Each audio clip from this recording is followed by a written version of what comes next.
42절로 끝낼 거냐 43절로 끝낼 거냐. 목회자는 갈등합니다. 앞에 42절까지 하면은 지옥에 가서 망하는 인생들이 있다. 그런데 43절, 그때의 의인들은 자기 아버지 나라에서 해와 같이 빛나리라.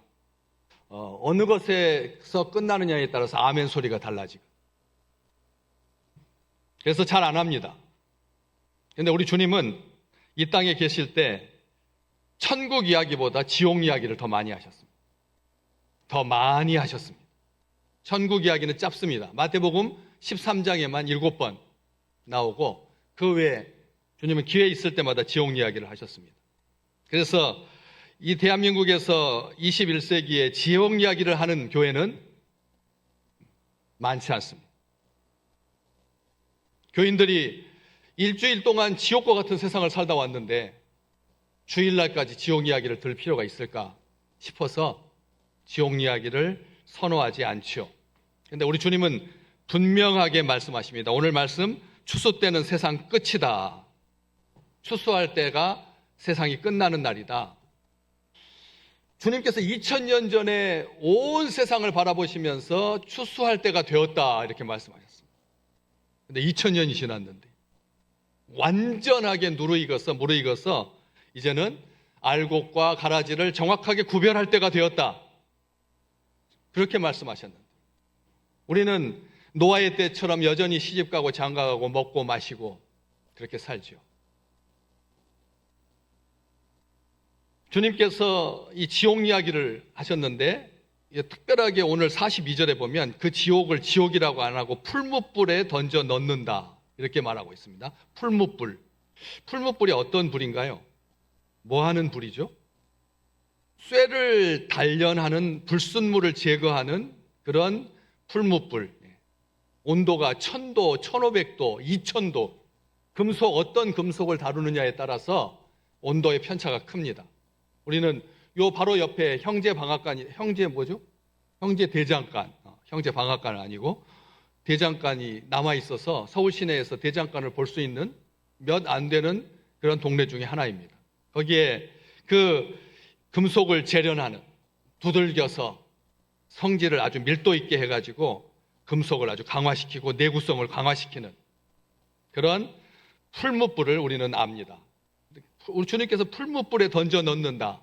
가라지를, 악한 자의 아들들을, 마귀의 자녀들을 우리 주님께서 그렇게 천사들을 시켜서 마지막 때, 세상 추수 때, 세상 끝날 그렇게 풀무불에 던져 넣을 거다 이렇게 말씀하십니다. 아무것도 감정 상하는 것 없이, 미련 없이 가라지는 지옥불에 들어가게 된다. 던져 넣는다라고 하는 말은 전혀 긍휼을 베풀지 않는다. 물건 집어 던지듯이 쓰레기통에 넣듯이 그런 인생들, 원수 마귀를 따르는 자들, 불법을 행하는 자들, 특별하게 오늘 41절 말씀에 넘어지게 하는 것, 그리고 불법을 행하는 자들을 거두어내서 풀무불에 던져 넣을 거다라고 하면서 42절 후반부에 이 말씀을 일부러 말씀을 하죠. 던져 넣는 것으로 끝나잖아요, 보통은. 그런데 거기서 울며 이를 갈게 될 거다. 거기서 울면서 이를 갈게 될 거다. 여러분, 이를 가는 사람 보셨나요, 주변에? 어렸을 때는 주변에서 형제들과 많이 자다 보니까 이를 가는 친구들이 간혹 있었거든요. 저도 갈았던 기억이 납니다. 이빨을 자다가 이를 가는, 평상시에는 이를 안 가는데 꼭 잘 때 그 이를 갈아가지고, 그런데 이를 가는 사람이 옆에 있으면 섬뜩하죠. 저 사람이 얼마나 원한이 많으면 자다가도 이를 갈까 해가지고. 근데 할머니가 저도 이를 간다는 거예요. 저는 아무것도 몰랐습니다. 전혀 몰랐는데 할머니가 이를 간다고 하면서 어느 날부터 이를 안 간다는 거예요. 그래서 이거 할머니가 고쳐주셨나? 어떻게 뭘 했길래 이를 안 갈게 될까 물어봤어요. 근데 천장에 집에 있는 그 먼지를 이빨 갈 때 입에다 집어 넣어서, 그래서 그게 민간요법이라는 거예요. 혹시 또 오늘 가가지고 설교는 다 기억 못하는데 아이들 이빨 갈면 이 상할까봐 먼지 해가지고 입에다 이렇게 묻혀주는 그런 어리석음을 범하지 마십시오. 그래서 굉장히 제가 기분 나빠했던 기억이 나요. 아무리 그런 그런 게 있더라도 큰 손주인데 기도해야지. 할머니가 권사님이신데 아들이 목사인데 그 손주가 지금 목사가 됐는데 그 할머니가 그렇게 옛날에는 그랬거든요. 이빨을 간다라고 하는 것을 멈추게 하기 위해서 먼지를 입에다 묻혀주는 그런 일들이 있었거든요. 어쨌든 그 이후로는 이빨을 안 갑니다. 할머니의 사랑이셨죠. 먼지 때문이 아니라 할머니가 이 아이가 이 가는 거 평생 써야 되는데, 제가 이가 얼마나 건강한지 25년 전에 금으로 이렇게 충치 먹은 데를 긁어내고 이빨 2개를 이렇게 씌워가지고 했는데 25년 만에 이번에 갈았거든요. 이빨색으로. 그래가지고 이제 옛날에는 이렇게 하면 황금리가 드러났는데 요즘은 이렇게 이빨색으로 해가지고 하더라고요. 요즘은 그 크라운 씌우는 것도 10년이나 15년 만에 갈아야 된다라고 하더라고요. 근데 저는 그냥 한번 그렇게 씌워놓으면 금이 영원한 것처럼 영원할 줄 알았는데 그 속에 염증이 생기는 바람에 그걸 긁어내고 4주간 동안 신경치료해가지고 지난주에 이제 마무리해가지고 딱 씌워서 그렇게 오늘 이렇게 강단을 썼습니다. 그런 것처럼 이를 간다라고 하는 것은 왜 지옥에 떨어지면 이를 갈게 될까요? 울면서. 여러분이 생각하시기에 뭐가 억울한 게 있어서 본인들은 지옥이 있다라고 하는 것을 몰랐을까? 이렇게 이 세상에서 지 멋대로 살다가 지옥의 자식으로 살다가 멸망의 길을 가다가 지옥에 떨어질 줄 몰라서, 그래서 억울해서 울면서 이를 가는 걸까? 분해서. 뭐가 분해서? 도대체 뭐 분했다고? 이 세상에 있는 동안 자기 마음대로 할 것 하고 다 살았는데 뭐가 분하고 뭐가 억울해서 울면서 이를 간단 말인가? 그런데 우리 주님께서 지옥 이야기를 하시면서 마태복음에만 5번이나 지옥 이야기가 나오거든요. 그런데 그때마다 이 말씀을 하셨어요. 슬피 울며 이를 갈게 될 거다. 슬피 울며 이를 갈게 되리라. 이 말씀을 하셨는데 5번 나옵니다. 그 중에서 첫 번째 나온 이야기를 누가복음 13장에 한 번 더 해서 똑같은 이야기인데, 뭐냐면 마태복음 8장의 12절에 보면 동서에서부터 많은 사람이 이르러서 천국에 앉을 거다. 그런데 정작 본 나라, 그 나라의 자식들, 하나님께서 특별하게 뽑아주신 나라 이스라엘 백성들은 슬피 울면서 이를 갈게 될 거다. 성경에 그렇게 기록되어 있거든. 다른 이방의 나라들은 다 구원받아가지고 동서남북에서 이렇게 많은 사람들이 주의 전에 올라와가지고 예배드리고 그 다음에 천국에서 아름다운 주님과 함께 동행하는데, 정작 본 자식들은 쫓겨나서 어두운 데서, 불타는 데서 울면서 이를 갈게 될 거다. 8장 12절에 마태복음이 기록되어 있고, 그 다음에 오늘 13장에 바로 그 가라지들이 풀무불에 던져져서 거기서 울며 이를 갈게 될 거다. 이렇게 되어 있고, 마태복음 22장에 보면 왕의 아들 결혼식에 임금이 너무나 기분이 좋아가지고 전국 백성들에게 와서 이 잔치를 축하해다오, 내 아들을 축복해다오 하고 잔치를 열었는데, 그 초청장을 받은 사람 중에서 예복을 입지 아니하고 참석한 그 사람에게 왕이 한 말입니다. 네가 왜 예복을 입지 않았느냐? 당장 쫓아내라. 거기서 슬피 울면서 이를 갈게 될 거다라고 하는 말씀을 해주시거든요. 주일날 정장하고 우리가 주의 전에 올라옵니다. 이게 천국 잔치, 하나님께서 우리를 위해서 예비해 주신 아름다운 하늘의 잔치를 꿈꾸면서 주일날 주의 전에 올 때 우리가 입던 옷 중에서 제일 깨끗한 옷으로 정성껏 준비해서 입고 오시잖아요. 그런 것처럼 그렇지 않은, 예복을 입지 않은, 예수 그리스도로 옷 입지 아니한 자, 하나님께서 지옥에 던져 넣어서 그래서 슬피 울면서 이를 갈게 될 거다. 마태복음 24장에 보면 주인이 먼 곳에 여행을 떠나면서 자기 종들한테 집 잘 관수하고 서로 사이좋게 잘 있어라. 참 얼마나 중요한 건지. 주인이 없을 때 싸워서는 안 된다. 있을 때는 싸워도 된다는 말이 아닙니다. 싸워서는 안 된다 하고 갔는데 주인이 더디 올 줄 알고 한 종이 동료들을 때리며 술 친구들과 더불어 먹고 마신 악한 종이 있었다는 거죠. 그래서 그 종에게 해준 말씀도 슬피 울며 이를 갈게 되리라. 마지막 마태복음 25장에 보면 10달란트 비유가 나오거든요. 그렇죠? 종들한테 주인이 다른 곳에 멀리 출타 중에 종들을 불러가지고 한 종한테는 5달란트, 그 다음에 2달란트, 1달란트. 1달란트 받은 종이 그 1달란트, 그 어마어마한 거금을 땅에다가 묻어두었다가 주인이 돌아와서 정산하려고 할 때 여기 있습니다. 1달란트를 주면서 당신은 굳으신 분이셔서 혹시라도 손해가 날까봐 제가 땅에다가 묻었다가 그대로 드립니다. 그럴 때 주인이 화가 나서 말씀하셨죠. 그렇다면 내가 은행에다 맡기지. 은행에다 맡겨서 이자를 받지. 뭐 하려고 너한테 1달란트를 맡겼겠느냐라고 하면서 이 종, 무익한 종, 악하고 게으른 종을 바깥 어두운 데에 내어 쫓으라. 거기서 슬피 울며 이를 갈게 되리라. 마태복음에만 울며 이를 갈리라가 몇 번 나온다고요? 예? 5번이나 나온다. 5번. 5번 나온다. 그런데 오늘 그 풀무불에 던져져서 울며 이를 갈게 되는 이 풀무불이라고 되어 있습니다. 지옥을 풀무불에 비유를 하고 계십니다. 뜨거운 불과 유황이 타는 못, 끝없는 구덩이, 무저갱. 이 마태복음 13장에는 천국 비유가 7, 8개, 9개 나온 중에서 그 중에서 3가지 비유에만 이 마지막 때와 결부시켜서 비유를 마무리하십니다. 그 중에서 오늘 가라지, 그리고 물고기를 모으는 그물과 같다, 천국은. 그러면서 못된 물고기, 그리고 염소들, 양과 염소 중에서 염소들이 던져지는, 물건처럼 던져지는. 우리 주님은 너희들은 절대 지옥 가서는 안 된다. 사람이 갈 곳이 못 된다. 라고 말씀하시면서 마태복음 5장에 보면 혹시라도 너희가 눈으로 범죄했거든 눈을 뽑아버리고라도 가라. 오른손이 범죄했거든 오른손을 잘라내 버리고라도 불구의 몸으로 천국에 가는 것이 낫다. 우리 주님께서 그리 말씀하셨습니다. 절대 가서는 안 된다. 지옥은 가면서는 안 된다. 울며 이를 갈게 될 거다.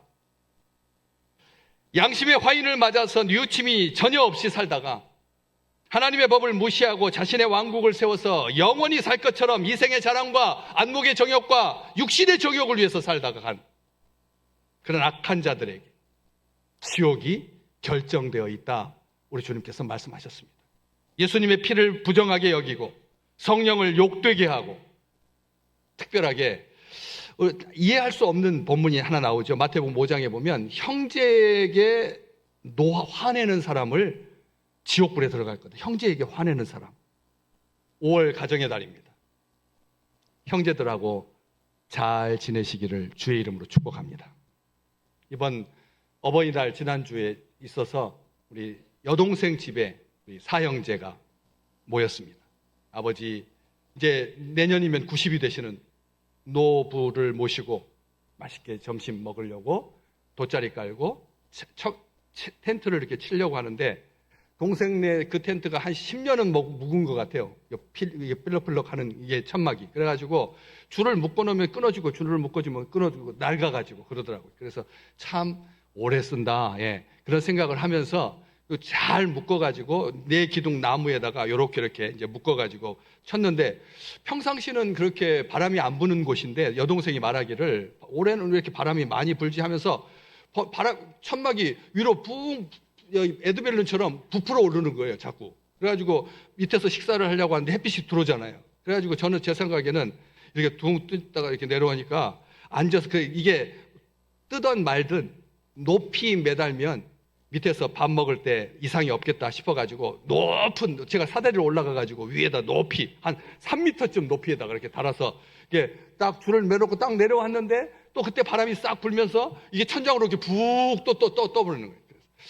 그러고 있는데 막내 동생이 제 옆에 와가지고 형, 한쪽 끈을 낮게 매면 바람이 그걸로 안 들어가가지고 이상이 없을 거라 그러는 거예요. 자식이 큰형님이 다 생각이 있어서 높이 달자고 했는데 이게 동생이 그렇게 말을 하는 거예요. 근데 거기서 또 제가 모질지 못하잖아요. 아시잖아요. 예. 그래가지고 동생 말대로 신육만 그렇게 해서 신육만 좀 낮게 이렇게 쳤어요. 그런데 웬일? 바람이 불어도 위로 둥 뜨지 않더라고. 이야, 역시 사업을 하는 동생이라서 그런지 감각이 있네 라고 하면서 식사 마칠 때까지 아주 편안하게 식사를 잘했습니다. 형제들 얼마든 제가 장남이고 그렇잖아요. 그 막내 동생인데 형이 하라는 대로 해가지고 그렇게 날 이렇게 붕 떴었는데 제가 동생 말을 들었더니 평탄한 길로 가게 되었다라고 하는 거죠. 형제들하고 다투지 마시기를 주의 이름으로 축복합니다. 요즘은 달랑 둘밖에 형제가 아니어서 심지어는 한 명밖에 안 돼가지고 다툴 일도 거의 없겠지만 그럼에도 불구하고 형제에게 노하지 마라. 특별하게 형제들한테 바보라고 하지 마라. 우리 주님께서 말씀하신 바보, 라가, 바보라고 하지 마라. 제일 우리 욕 중에서 약한 욕이잖아요. 그렇잖아요? 우리가 욕 중에서 제일 안 하는 제일 가벼운 욕인데도 우리 주님께서 라가라고 하지 마라. 특별하게 미련한 놈이라고 하지 마라. 미련한 놈이라고. 우리가 형제들에게 이런 자 그렇지 말라고 주님께서 말씀해요. 모든 넘어지게 하는 것과 불법을 행하는 자들, 오늘 41절에 베드로 후서에 보면 범죄한 천사들, 또 아까 마태복음 5장에 형제에 대해서 화내는 것도 이야기하셨지만 여자를 보고 음욕을 품는 자마다 지옥이 결정되어 있다. 뱀의 독사의 새끼들아, 위선자들, 외식하는 사람들, 주님께서 말씀하셨습니다. 순종하지 아니하는 사람들, 하나님의 말씀을 더하거나 뺀 사람들, 짐승과 그의 우상에게 경배하고 이마에나 손에다가 표를 받은 사람들, 짐승과 거짓 선지자들. 한 군데 더 볼까요? 마태복음 20장 14절에서부터 15절 말씀. 자막 띄워주세요. 네, 같이 읽어볼까요?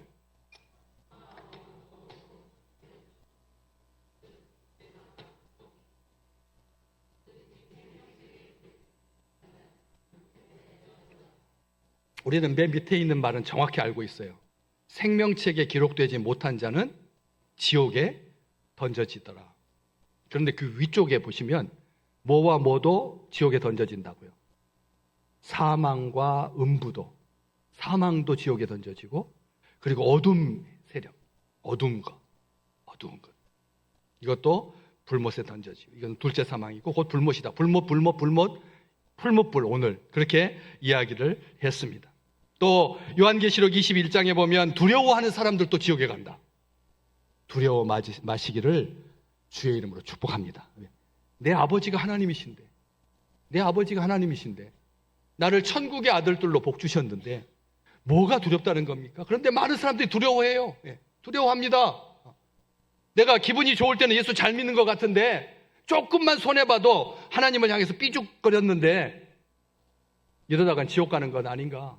주일 한 3번 빠졌는데 우리 주님께서 우리를 언짢게 생각하셔서 지옥에 보내시면 어떠나 해서 우리가 지옥에 대해서 두려워하고 내일 일을 두려워하고 염려하고 근심하고 걱정하지 말라는 거예요. 주님께서 말씀하셨습니다. 두려워하지 마라, 염려하지 마라 라고 말씀하셨습니다.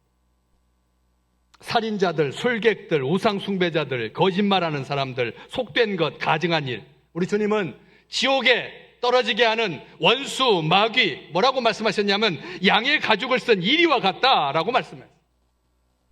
천국의 아들들과 비슷한 모양을 하고 비슷한 행동을 하고 비슷한 말을 하기 때문에 알곡과 가라지는 비슷하지만 몇 주 전에 우리가 사진으로 보셨듯이 알 곡식은 촘촘하게 실한데 가라지는 드문드문 지그재그로 나서 그래서 게다가 이 알이 충실하지 못해가지고 얇아가지고 가을이 되었는데도 고개를 빳빳하게 쳐들고 있는, 교만해서가 아니라 알곡이 실하지 않기 때문에 무게가 안 나가가지고 그냥 서 있는 거예요. 그렇지만 주의 백성들은 하나님께서 주신 성령의 9가지 열매로 풍성해져서 그래서 추수할 때 고개를 숙이게 된다. 가라지, 나는 마귀다 하면서 나타나는 마귀는 아무도 없습니다. 어떤 마귀가, 그런 마귀가 어디가 있겠습니까? 지금도 마귀가 나타나가지고 뿔이 빡 달려있고 그 다음에 눈은 붉게 충혈되어 있고 삼지창 들고, 예, 그렇게 빨간색으로 우리에게 나타나는 것이 아니라 그런 마귀는 없다고요. 마귀는 그렇게 바보가 아닙니다. 미숙하거나 어리숙하지 않습니다.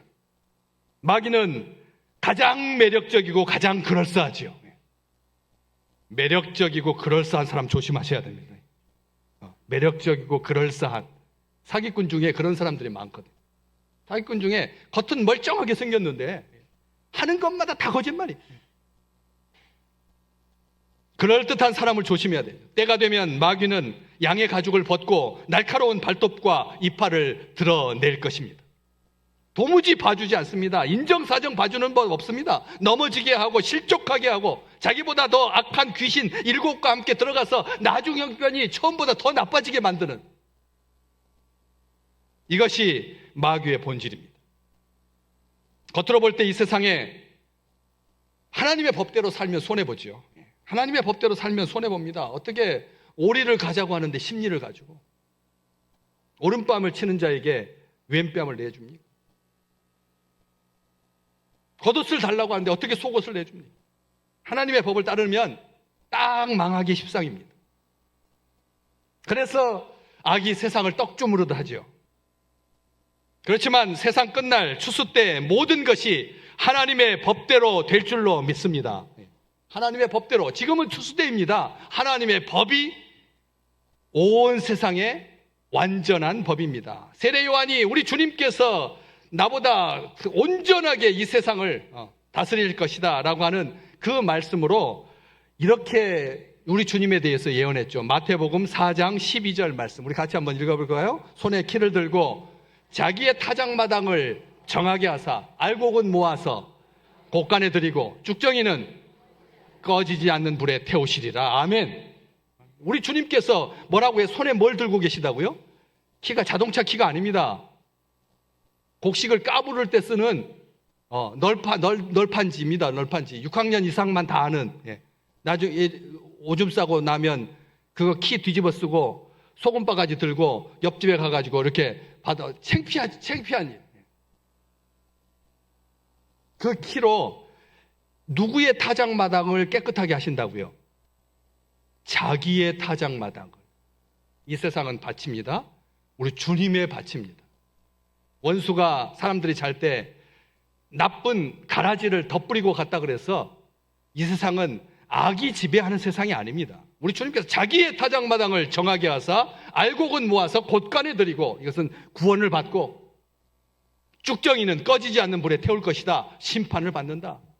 정확하게 세례 요한이 우리 주님에 대해서 이렇게 선포를 했습니다. 비록 현실은 알곡과 가라지가 공존합니다. 그렇지만 그 종말적인 운명은 완전하게 다릅니다. 그들이 가는 세상과 우리가 가야 할 곳은 다르다라고 하는 것이죠. 악한 자의 아들들, 원수 마귀의 세상의 법을 따르는 사람들, 사람을 넘어지게 만드는 사람들, 형제에 대해서 화내는 사람들, 두려워하는 사람들, 운명이 이렇게 정해져 있습니다. 히브리서 10장 26절에서 27절 같이 읽을까요? 우리가 진리를 아는 지식을 받은 후 짐짓 죄를 범한 즉 다시 속죄하는 제사가 없고 오직 무서운 마음으로 심판을 기다리는 것과 대적하는 자를 태울 맹렬한 불만 있을 거다. 악한 자에게는 이 두 가지밖에 없다는 거예요. 속죄할 기회를 받지 못한다는 거예요. 다시 화목하게 되지 못한다는 겁니다. 무서운 마음으로 심판을 기다리는 것밖에 없는 겁니다. 그러니까 이 땅에 있는 동안 자기 쾌락을 위해서 이 세상에 사는 동안 70년, 80년 동안 잔뜩 모아야지만 그래도 억울하지 않을 거니까. 지옥은 아차하는 순간에 실수로 가는 데가 아닙니다. 종이 한 장, 털끝 하나 차이로 천국과 지옥이 결정되는 건 아니라고. 우리 주님께서 말씀하셨습니다. 인간은 선악을 구별할 수 없습니다. 우리가 아무리 선악을 그걸 잘 구별한다고 해도 어느 선까지가 선이고 어느 선까지가 악입니까? 그거 우리 구별할 수 없습니다. 아직 성장 중에 있어서 가라지처럼 보일 수도 있고 알곡처럼 보이지만 가라지일 수 있습니다. 사울, 예수 믿기 전에 사울은 온 세상의 가라지였습니다. 자기 생각에는 하나님을 향한 열심이라고 생각해가지고 예수 믿는 사람 괴롭히고 죽이려고 했지만 그의 생애는 그렇게 만약 끝났다면 그는 지옥에 갈 사람입니다. 그런데 바울이 되어서 예수님께서 그를 만나주시고 변화되어서 하나님의 사람이 됐잖아요. 그래서 이전 것은 다 내가 배설물처럼 버립니다. 그가 추구했던 모든 것들은 텅 비어 있었습니다. 바알과 같이 똥더미처럼 썩은 냄새만 풍기는 그런 인생이었지만 우리 주님께서 그를 천국의 아들로 지었기 때문에 우리 주님 안에서 예수 믿고 구원받아서 우리에게 이렇게 아름다운 말씀을, 성경 말씀, 신약 성경 중에 그 많은 말씀을 우리에게 남겨주실 수가 있었던 것이죠. 어거스틴은요, 젊었을 때 정말 허랑방탕한 것이 아니라 망난이었습니다. 젊었을 때부터 이 집 저 집 여자들 찾아다니고 성적으로 더럽혀지고 정신적으로 썩어서 아무런 가치가 없는 인생, 무익한 인생을 살았습니다. 어머니 모니카의 기도가, 눈물 어린 기도가 그를 변화시켜서 예수를 만나게 되고 오직 의인은 믿음으로 말미암아 살리라 라고 하는 로마서의 말씀을 듣고 거듭나서 그래서 알곡에 빛나는 삶을 살 수 있었던 것처럼 사람은 구별하지 못하죠. 가라지를 뽑는 것은 가라지 숫자가 적을 때는 효과가 있을지 모르겠지만 요즘처럼 우기고 세상이 번쩍거리고 누가 교회에서 예배를 드립니까? 누가 하나님을 찬양합니까? 누가 예수를 믿습니까? 요즘 태평농법이라고 하는 농법 들어보셨는지 모르겠습니다. 태평농법이라고 하는 우리나라 사람이 개발한 농법인데 4가지가 없다 그래서 사무원칙인데 첫 번째는 경운기를 쓰지 않는다. 두 번째는 농약을 쓰지 않는다. 세 번째는 비료를 쓰지 않는다. 네 번째는 제초하지 않는다. 여러분, 농사 짓는 사람이 농약도 안 쓰고 경운기도 안 쓰고 비료도 안 쓰고 제초도 안 하면 어떻게 될까요? 그러면 농부가 욕먹기 딱 맞는 거죠. 우리 주님 그 욕을 자처하셨거든요. 욕을 가라지에 왜 종들이 와가지고 도대체 저 가라지 열매가 익어갈 때쯤에서 겨우 분별해가지고 저렇게 가라지가 웬 말입니까 주인이요? 뽑기를 원하십니까? 그랬더니 우리 주인이 뭐라고 하셨습니까? 가만두어라. 내가 마지막 때에 오늘 말씀 기록하고 있잖아요. 내가 세상 끝에 인자가 그 천사들을 보내서 그들을 먼저 솎아낼 거다. 사무 원칙인데 이 태평농법은 가라지와 함께 두면 오히려 곡식이 튼튼해진다는, 곡식이 튼튼해지고 수확량도 많아진다 그래서 요즘 아주 인기 있는 농법 중에 하나입니다. 다는 아니지만. 그래서 언젠가 제가 이 태평농법이라고 하는 말을 듣고 우리 지금 교회 안팎에 있는 그 식물들에서 저는 조그만 풀도 다 뽑아버리고 하나도 남김없이 다 뽑았어요. 그런데 그 말도 그 다음에 또 씨앗 뿌릴 때는 그 밑에서부터 다 해가지고 돌 다 걸러내가지고 아주 부드럽게 해가지고 서로 치이지도 않도록 한 구멍당 2알씩, 여러분 큰 옥수수 알맹이는 하나씩 심어도 보이지만 조그만 좁쌀들은 이게 2개인지 3개인지 5개인지 어떻게 알아요? 그걸 어떻게 구별해요? 저는 근데 그걸 구별해요. 그래가지고 한 구멍에 딱 2알씩, 왜냐하면 둘 중에 하나는 죽어도 하나가 나오라고. 그렇게 심었는데 태평농법을 듣고 나서는 제가 그냥 지 멋대로 자라게 냅둡니다. 그런데 놀랍죠? 봄이 되어가지고 요쯤 되면 바깥에 오늘 예배 드리고 나가서 볼 때 제가 풀 하나도 안 뽑았습니다.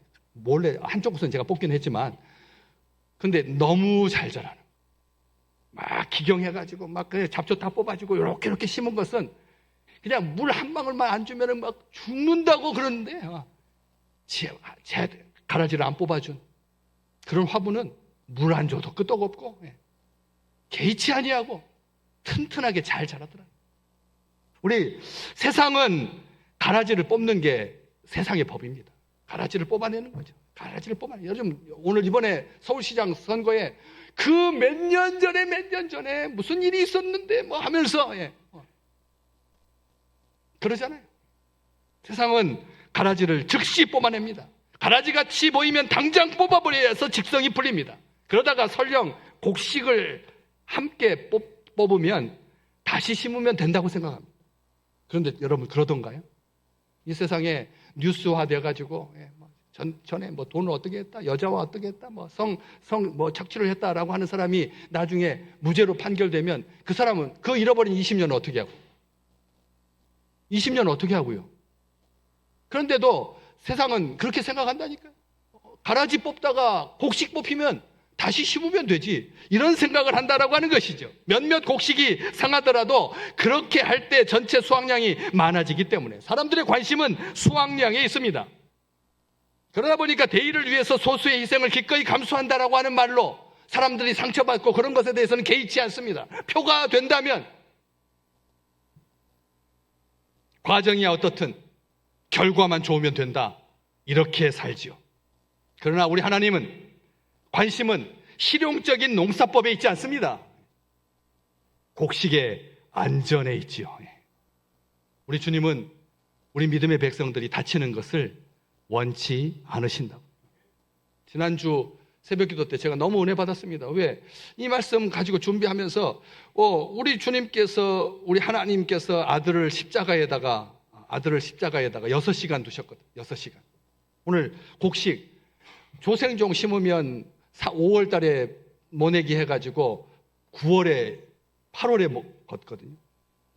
4개월이면 익어가지고 벼를 추수할 수가 있습니다. 4개월이면. 좀 늦은 것은 5개월 걸리고 6개월 걸려요. 그러니까 알곡과 가라지가 함께 섞여서 자라고 있는 하나님의 밭 세상, 이 세상에서 주인이 딱 6개월만 기다리면 될 거다라고 말씀을 하셨는데 그 6개월 동안 우리 주님께서 얼마나 마음이 아프셨겠느냐는 거죠. 알곡과 함께 뿌리채 엉켜 있어가지고 도대체 꼼짝달싹하지 못할 것 같은 그런 인생들을 바라보면서 우리 예수님이, 인자이신 우리 주님께서 당장이라도 뽑고 싶었을 텐데 6개월을 참으신 거죠. 이것을 하나님의 인내라고 하는. 우리가 가라지 때문에 힘들어하는 것은 인내라고도 말도 할 수 없고 우리 주님께서 그렇게 기다려주신다는 거죠. 그것을 십자가에서 바라보시는 아버지 하나님의 그 마음을 헤아릴 수 있느냐는 거예요. 오전 9시에 십자가에 못 박히셔서 오후 3시에 죽으셨으니까 6시간 십자가에 계셨습니다. 그리고 무덤에 들어가셔서 사흘 만에 다시 부활하셨으니까 사흘인 거죠. 우리 하나님께서 사흘 동안 아들의 죽음 앞에, 가라지의 번성 앞에 우리 하나님께서 참으셨잖아요. 우리 하나님께는 하루가 1000년 같고 1000년이 얼만큼 같다고요? 1000년이 하루 같은데 사흘을 참으신 거죠. 사흘. 그럼 몇 년을 참으신 건가요? 3000년을 참으신 것보다 더 아프셨다는 거예요. 아들이 십자가에서 아버지 왜 나를 버리십니까? 하나님 아버지 왜 나를 버리십니까? 그럼에도 불구하고 우리 하나님께서 악을, 가라지를 추수 때까지 내버려 두시느라고 참으셨잖아요. 그렇기 때문에 우리가 의롭게 된 건데, 그렇기 때문에 우리가 의인이 된 건데, 그렇기 때문에 우리가 구원받은 건데, 우리 하나님의 그 인내가 우리의 의를 이루었다면 우리가 가라지 때문에 불평하고 가시처럼 딱 뽑아내면 얼마나 좋을 텐데 뭐 하려고 저걸 내버려 두셔가지고 우리하고 이렇게 고달픈 인생을 살게 하실까? 그렇게 말하지 마시라는, 자기 밭에 좋은 씨를 뿌리신 우리 주님, 하나님의 법, 뜻은 사랑이라고 하는 것을 잊지 마시기를 주의 이름으로 축복합니다. 요한복음 17장에 우리 주님께서 우리들을 위해서 기도하신 기도문이 실려 있거든요. 요한복음 17장에 보면 아버지께서 나에게 주신 자 중에서 하나도 잃지 않기를 원합니다. 그런데 18장에 이렇게 기록되어 있어요. 같이 한번 읽어볼까요?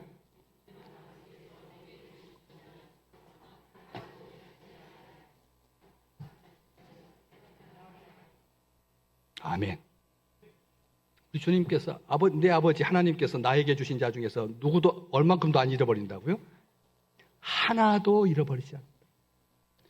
그렇게 잃지 아니하였사옵니다이다고 그렇게 기도했던 그 말씀을 우리 하나님께서 이루어 주셨던 것처럼 이 땅에 사는 모든 날들 동안 나를 귀하게 여기시는 하나님의 은총 가운데 힘있게 살아가시기를 주의 이름으로 축복합니다.